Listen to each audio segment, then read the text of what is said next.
Our kitchen table, a small room painted a bright yellow, dissolving around me as I felt myself pulled backward. The table before me stretched outward to fill out the space it now occupied.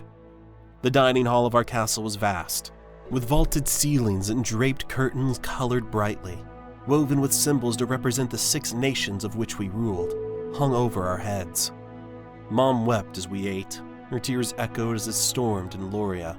Great winds wailed through the drafty hallways of the castle, and from my place at the table I could see the rain pounding on the stained glass window.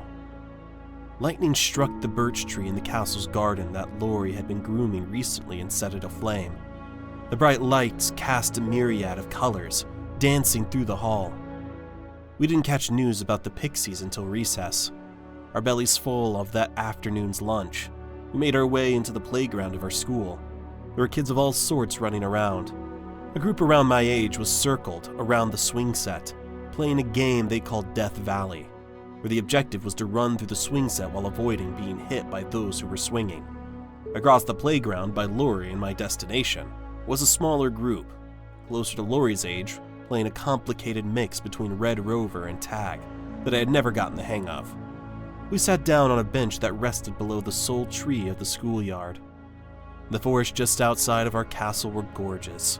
The chirping of the birds was reminiscent of the yelps and cheers of our fellow schoolmates as Lori and I strolled down the path which would wound around the towering birch trees and followed the sweeping body of the nearest river. I turned to Lori and was about to comment on what had transpired earlier that morning, when we were approached by a young man holding a scroll. I noticed a slight frown on his narrow face as he bowed before us. "Your Highnesses, I come bearing grave news," the boy said, handing me the scroll. I dismissed him with a mild thanks, waiting for him to be out of earshot before breaking the wax seal, which had been stamped by my second-in-command. "What is it?" Lori asked.